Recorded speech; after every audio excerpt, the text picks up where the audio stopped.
Vamos, sentémonos en el sofá. ¿Sí? Hola, soy Juliana. Soy Mariana. Y hoy les venimos a presentar la construcción social de la realidad. Pero, ¿la realidad no la construimos la sociedad? ¿O la sociedad construye la realidad? Veamos la nota. En el día de hoy nos basaremos en 3 textos importantes. El primero será La construcción de la realidad social por John Searle. El segundo texto es La construcción social de la realidad por Thomas Luckmann y Peter Berger. El primer autor es John Searle. Es un profesor de filosofía de la Universidad de California en Berkeley. Es célebre por sus múltiples contribuciones en la filosofía del lenguaje, la mente y la conciencia. Nació en Denver, Colorado, el 31 de julio de 1932. En su tercer capítulo, El lenguaje y la construcción de la realidad, explica cómo ciertos pensamientos son dependientes del lenguaje y por qué estos hechos deben de existir. Según Searle, la realidad institucional es la capacidad del lenguaje para dar cadenas de símbolos a ciertos objetos para que estos existan.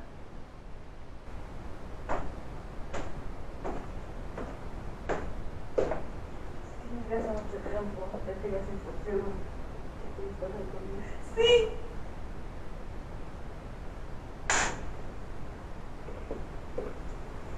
Instituciones como el matrimonio, instituciones como el dinero,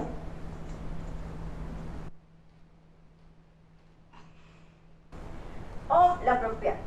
Estos hechos son objetivos debido a que su existencia es porque nosotros lo creemos, y son institucionales ya que tienen una forma física. Pero, ¿por qué son objetivos?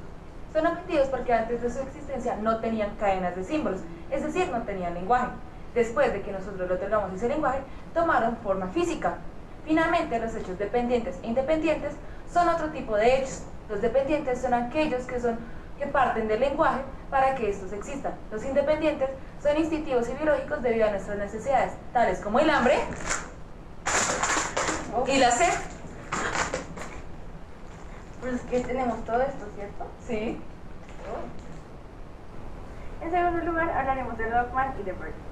Luckmann era un sociólogo alemán de origen esloveno, estudió sociología de la comunicación, conocimiento, la religión y de la ciencia. Nació el 14 de octubre de 1927 y murió el 10 de mayo de 2016. Por otra parte, Berger es un teólogo luterano y sociólogo vienés. Es director e investigador del Instituto de Cultura, Religión y Asuntos Mundiales de la Universidad de Boston. Él nació el 17 de marzo de 1929 y murió el 27 de junio de 2017.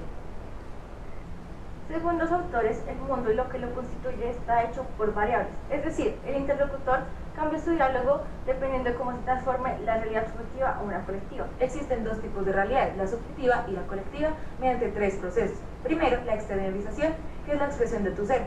La segunda es la objetivación, que permite el acoplamiento de tu ser al mundo social. Y finalmente, la internalización, que es la unión de la realidad de los demás y la tuya.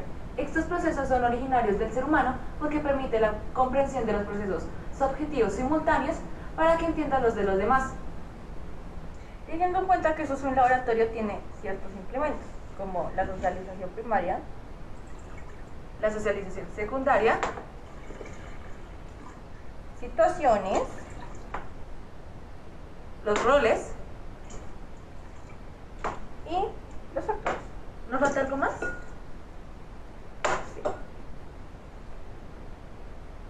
Claro, se nos olvidó los estereotipos. ¿Qué sería una sociedad sin eso? ¿Eso es todo?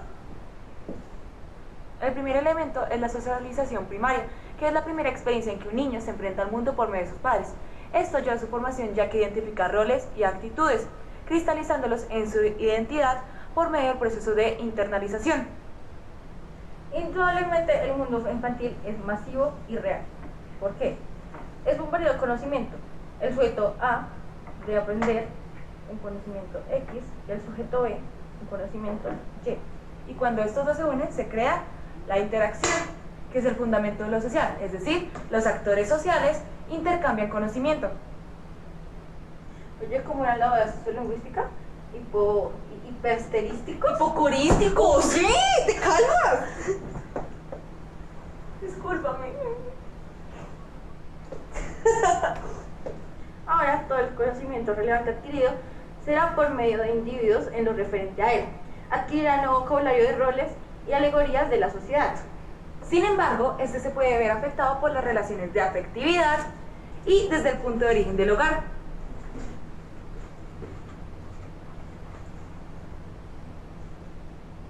Por último, pero menos importante, Marta Rizo de la Universidad Autónoma de México.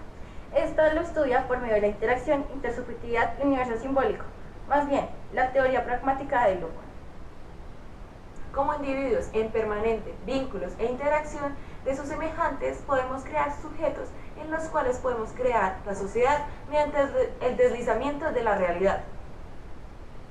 La realidad cotidiana está dominada por las acciones, la comunicación y nuestros intereses, tales como la música,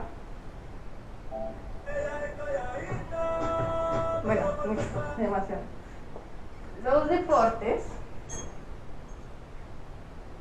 y algo muy esencial para todos nosotros, el canto. Bebecita. Finalmente, son 4 factores los que construyen la sociedad. Primero, la primacía de los seres humanos, es decir, todas las experiencias a priori y posteriori de cada uno de ellos. La segunda es la relación con la especificidad histórica y cultural, es decir, todo lo que conocemos son productos históricos y culturales específicos. La tercera es la idea de interdependencia de los conocimientos de cada una de las personas. Y la cuarta es la postura crítica que la construcción social con respecto al posturismo y al empirismo. Esto es la sociedad. De esta manera, según Marta Rizo, las 4 características del construccionalismo social son la primacía de los procesos sociales, segunda, la relación con la especificidad histórica y cultural, tercera, la interdependencia de conocimientos entre los actores sociales y finalmente el proceso crítico de la construcción social. Estas 4 características asumen que todo conocimiento es socialmente específico y de un aporte crítico, es decir, que desafían al esencialismo, al individualismo y al mentalismo de carácter experimental. Cabe recordar que el mundo social está conformado por conversaciones concebidas como patrones de actividades conjuntas. Desde que nacemos estamos involucrados con las interacciones con los actores sociales, es decir, padres de familia, profesores, compañeros de trabajo, jefes, amigos o, si queremos un ejemplo más local, tú y yo. Un hecho importante es que estas pautas de actividades no las creamos nosotros. A medida que pasa el tiempo, estamos involucrados mayormente en la interacción, es decir, que nos permite aprender y constituir nuestros propios significados de nuestro mundo, como lo ha sido la gravedad y demás.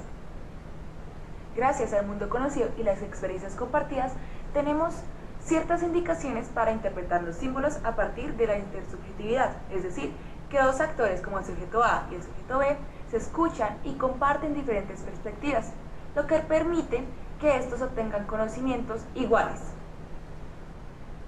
Finalmente, podemos afirmar que Luhmann y Berger dicen que el mundo está ordenado por ciertos significados y significantes que nosotros compartimos. El objetivo principal de estas interacciones y relaciones sociales es que volvamos a restablecer lo que significa la construcción social de la realidad.